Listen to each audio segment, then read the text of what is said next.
Hi everyone. Today we will continue to read Fantastic Mr. Fox, written by Roald Dahl and illustrated by Quentin Blake. Chapter number 7. We'll Never Let Him Go. At 6 o'clock in the evening, Bean switched off the motor of his tractor and climbed down from the driver's seat. Bunce did the same. Both men had had enough. They were tired and stiff from driving the tractors all day. They were also hungry.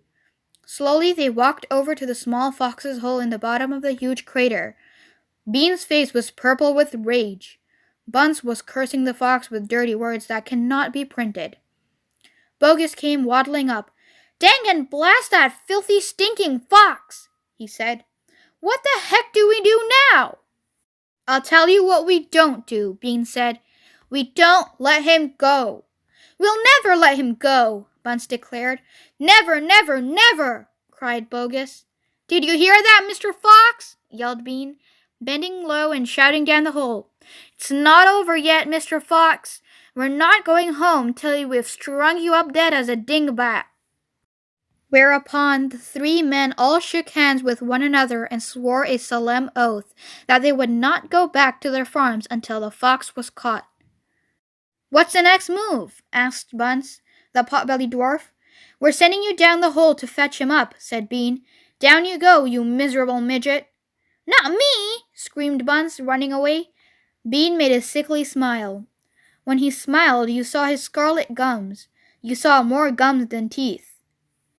"And there's only one thing to do," he said. "We starve him out. We camp here day and night watching the hole. He'll come out in the end. He'll have to." So Bogus and Bunce and Bean sent messages down to their farms asking for tents, sleeping bags, and supper. Chapter number 8. The Foxes Begin to Starve. That evening, 3 tents were put up in the crater on the hill, one for Bogus, one for Bunce, and one for Bean. The tents surrounded Mr. Fox's hole, and the 3 farmers sat outside their tents eating their supper. Bogus had 3 boiled chickens smothered in dumplings. Bunce had 6 donuts filled with disgusting goose liver paste, and Bean had 2 gallons of cider. All 3 of them kept their guns beside them. Bogus picked up a steaming chicken and held it close to the fox's hole. "Can you smell this, Mr. Fox?" he shouted. "Lovely tender chicken! Why don't you come up and get it?" The rich scent of chicken wafted down the tunnel to where the foxes were crouching. "Oh, Dad," said one of the small foxes, "couldn't we just sneak up and snatch it out of his hand?" "Don't you dare," said Mrs. Fox. "That's just what they want you to do." "But we're so hungry," they cried. "How long will it be till we get something to eat?" Their mother didn't answer them, nor did their father. There was no answer to give. As darkness fell, Bunce and Bean switched on the powerful headlamps of the 2 tractors and shone them onto the hole. "Now," said Bean, "we'll take in turn to keep watch. 1 watches while 2 sleep, and so on all through the night." Bogus said, "What if the fox digs a hole right through the hill and comes out on the other side?" "You didn't think of that one, did you?" "Of course I did," said Bean, pretending he had. "Go on then, tell us the answer," said Bogus. Bean picked something small and black out of his ear and flicked it away. "How many men have you got working on your farm?" he asked. 35, Bogus said. "I've got 36, Bunce said. "And I've got 37, Bean said. "That makes 108 men altogether. We must order them to surround the hill. Each man will have a gun and a flashlight. There will be no escape then for Mr. Fox." So the order went down to the farms, and that night 108 men formed a tight ring around the bottom of the hill. They were armed with sticks and guns and hatchets and pistols, and all sorts of other horrible weapons.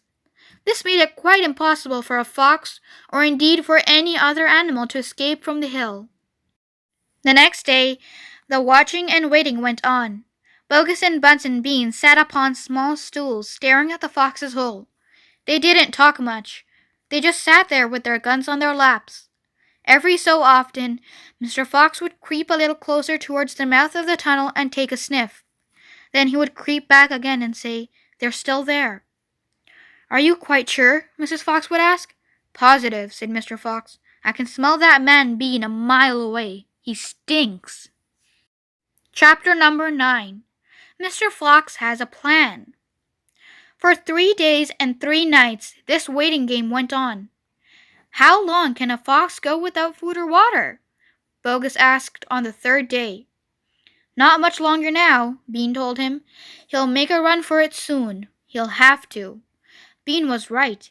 Down in the tunnel, the foxes were slowly but surely starving to death. If only we could have just a tiny sip of water, said one of the small foxes. Oh, Dad, can you do something? Couldn't we make a dash for it, Dad? We'd have a little bit of a chance, wouldn't we? No chance at all, snapped Mrs. Fox. I refuse to let you go up there and face those guns. I'd sooner you stay down here and die in peace. Mr. Fox had not spoken for a long time.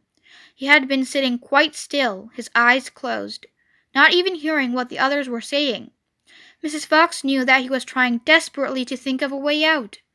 And now, as she looked at him, she saw him stir himself and get slowly to his feet. He looked back at his wife. There was a little spark of excitement dancing in his eyes. What is it, darling? Said Mrs. Fox quickly. I've just had a bit of an idea, Mr. Fox said carefully. What? They cried. Oh, Dad, what is it? Come on, said Mrs. Fox. Tell us quickly. Well, said Mr. Fox. Then he stopped and sighed and sadly shook his head. He sat down again. It's no good, he said. It won't work after all. Why not, Dad? Because it means more digging, and we aren't any of us strong enough for that after 3 days and nights without food. Yes, we are, Dad, cried the small foxes, jumping up and running to their father. We can do it. You see, if we can't, so can you. Mr. Fox looked at the 4 small foxes, and he smiled. What fine children I have, he thought. They are starving to death, and they haven't had a drink for 3 days, but they are still undefeated. I must not let them down. I suppose we could give it a try, he said. Let's go, Dad. Tell us what you want us to do. Slowly, Mrs. Fox got to her feet. She was suffering more than any of them from the lack of food and water. She was very weak. I'm so sorry, she said, but I don't think I'm going to be much help. You stay right where you are, my darling, said Mr. Fox. We can handle this by ourselves. Chapter number 10.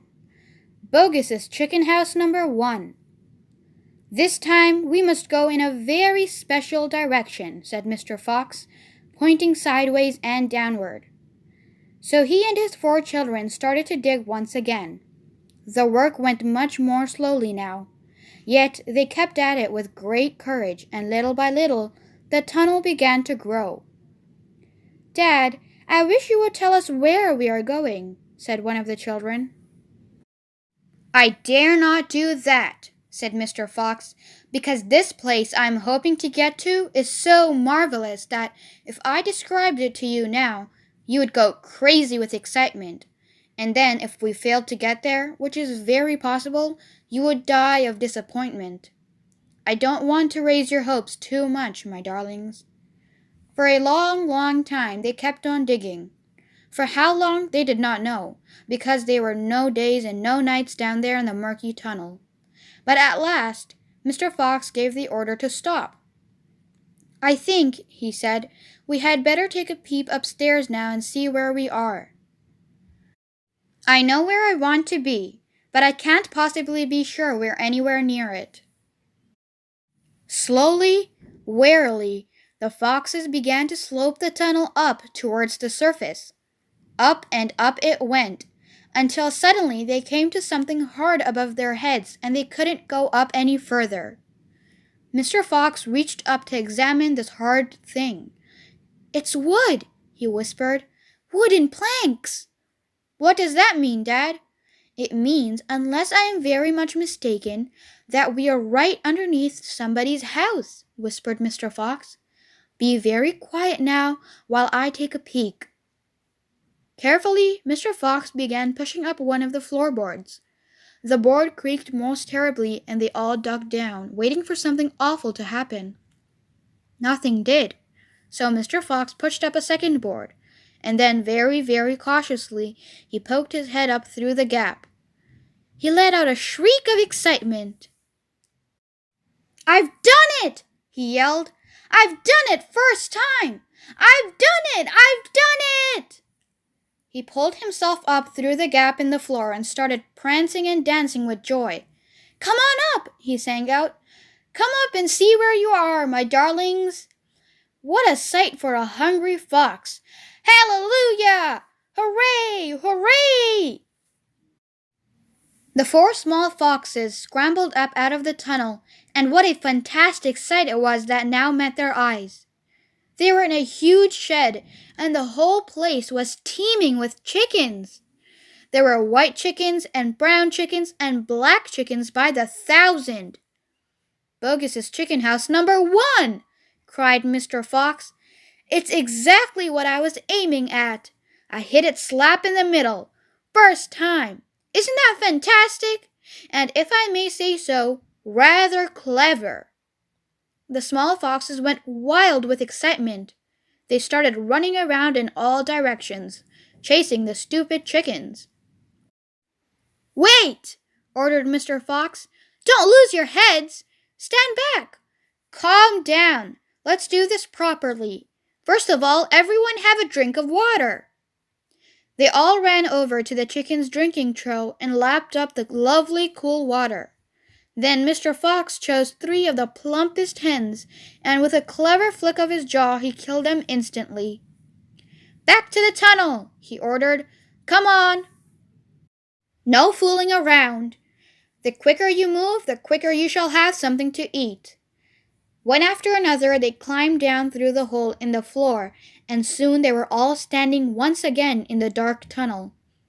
Mr. Fox reached up and pulled the floorboards back into place.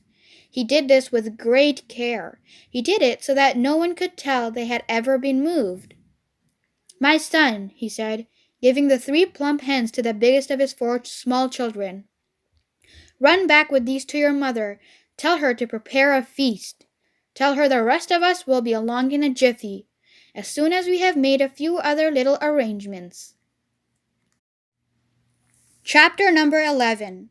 A surprise for Mrs. Fox. The small fox ran back along the tunnel as fast as he could, carrying the 3 plump hens. He was exploding with joy.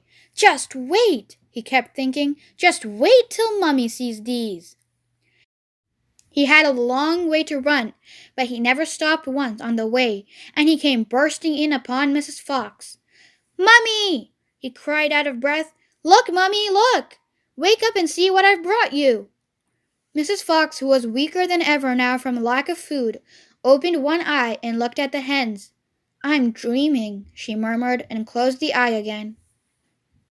"You're not dreaming, Mummy. They're real chickens. We're saved. We're not going to starve." Mrs. Fox opened both eyes and sat up quickly. "But my dear child," she cried, "where on earth?" "Bogus's chicken house number 1, spluttered the small fox. "We tunneled right up under the floor, and you've never seen so many big fat hens in all your life. And Dad said to prepare a feast. They'll be back soon." The sight of food seemed to give new strength to Mrs. Fox. "A feast it shall be," she said, standing up. "Oh, what a fantastic fox your father is! Hurry up, child, and start plucking those chickens." Far away down in the tunnel, the fantastic Mr. Fox was saying, "Now for the next bit, my darlings. This one'll be as easy as pie. All we have to do is dig another little tunnel from here to there." "To where, Dad?" "Don't ask so many questions. Start digging." Chapter number 12. Badger. Mr. Fox and the 3 remaining small foxes dug fast and straight. They were all too excited now to feel tired or hungry. They knew they were going to have a whacking great feast before long, and the fact that it was none other than Bogus's chickens they were going to eat made them chortle with laughter every time they thought of it.